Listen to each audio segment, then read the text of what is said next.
Voasambotra ny mpitandro ny filaminana kosa ny mpivady malaza amin'ny resaka fandrahonana amin'ny alalana mailaka ataon'izy ireo amina orinasa lehibe na ihany koa olona manana toerana ambony eto amin'ny fireneny. Fampiororoana no azo anasokajina ny asa rajin'izy ireo raha ny fanazavany mpitandro ny filaminana.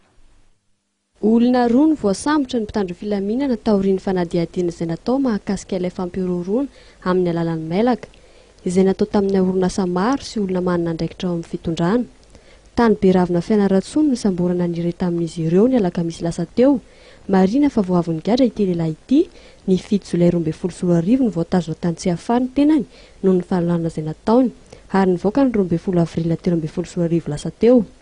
Ny alatsinainy teo kosa ny voasambotra ny iray izay marina fa vadin'ity lehilahy ity ihany.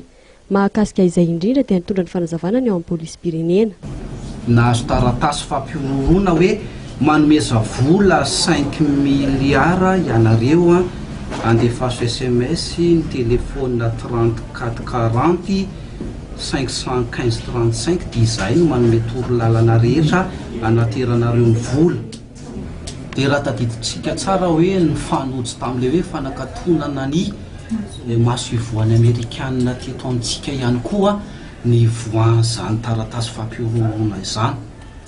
Dia teo moa dia tonga dia nandray andraikitra izay teto amin'ny brigade criminelle niara-ny asa tamin'ny mpitandro filaminana rehetra eran'ny Madagasikara satria tsy azo amavanina ny zavatra toy izao.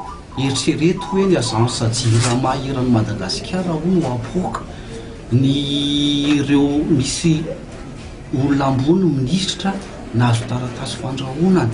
Ny banky maromaro, ny OTIF, BNI, BICM, ny nahazo an'izany fampiororoana izany daholo. Dia teo moa izany araka ilay nitenentsika teo hoe eo anatrehan'ny tsangan-javatra ohatr'izao resaka messagerie électronique dia tsy maintsy nampiasa an'ilay teknika d'investigation criminelle izay. Nambarin'ireo avy amin'ny polisy nasionaly fa maro ny dingana anarahana vao voasambotra ireo olona nanao fampiororoana ireto. Anisan'izany ny fitsiriana ifotony mailaka izay nandefasan'izy ireo ilay hafatra nentina nampiororoana. Teo ihany koa ny fitadiavana ny adresy IP ary ny fijerena ny toerana izay niangan'ny mailaka. Ka tamin'izany no nahafantarina fa tany Fianarantsoa no nisy azy ireo. Tsy mijanona hatreo ny tompona andraikitra ny polisy pirenena fa mbola mitohy ny fanadihadiana.